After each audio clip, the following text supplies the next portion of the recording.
it's a mood of extreme apprehension, I would say, here in Brussels. As Rob was just saying, that it's the uncertainty, it's the political paralysis that is the most concerning, especially when it's coming at the same time as political paralysis in Germany, with everyone waiting for the outcome of the election there in February. It's a dangerous moment to have both France and Germany adrift here. Certainly at the European Commission, they're going to be worried about the departure of Michel Barnier. They liked him a lot. He's a former European Commissioner himself. He, of course, was also the Brexit negotiator for the EU. But it should bear saying that, in a way, it's EU rules that kind of triggered this crisis, because France was put under an excessive deficit procedure earlier this year. The budget somehow had to address the concerns that the EU was raising about France's spending. And even in the weeks leading up to this crisis, and even in the days leading up to this crisis, we saw Barnier making some concessions to the National Rally, which might have fallen afoul of EU deficit rules. So already he was edging toward a situation where that excessive deficit procedure was not going to be cleared by the end of the year. And so obviously this is a very bad sign for France being able to adhere to those rules. And there's a reason why the EU held off on putting France under this excessive deficit procedure for years, even though it should have been under the normal rules that would apply to any other country. And that is because France is so central to the European Union, as Rob was just saying.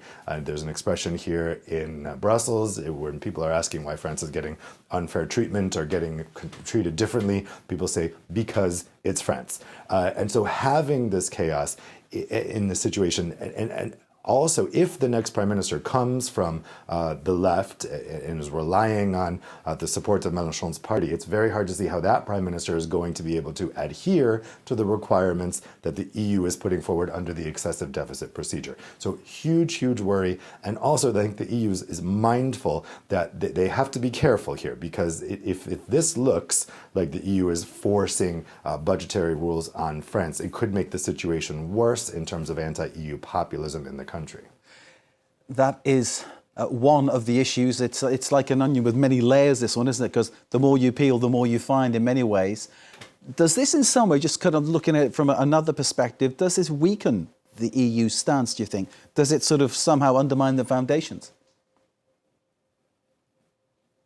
Certainly. I think partners around the world will be very worried looking at these developments. Ukraine, for instance, is going to be worried about an EU that seems to be falling apart at its core, with these two core central countries politically adrift at the moment.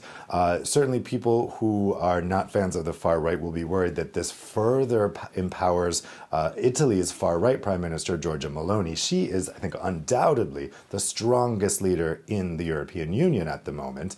And along with, let's say, kind of the rising star of Donald Tusk in Poland, rising star because he just became prime minister again, and he's kind of reconsolidating his power.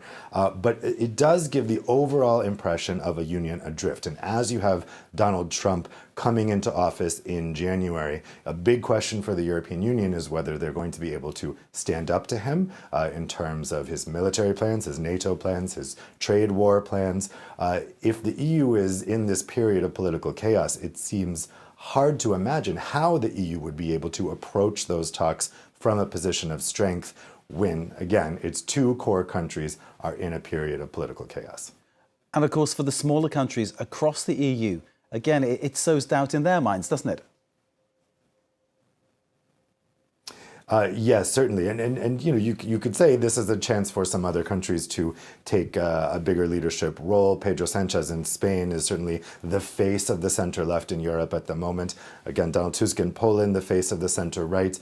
Giorgia Meloni, the emerging star here. There is going to be a vacuum here, I think, because the leadership of France and Germany has fallen by the wayside. This is a chance for some other countries like Italy, like Poland, like Spain, those next-tier, medium-sized mobilize, let's say, EU countries to kind of make their voice heard in a bigger way than had been the case before, because France and Germany together, that Franco-German engine, had dominated EU developments for so long. So for some of those countries, this could spell an opportunity to have a bigger voice in EU affairs. But at the same time, if there is an overall feeling of chaos, it's hard to see how they grab the reins there.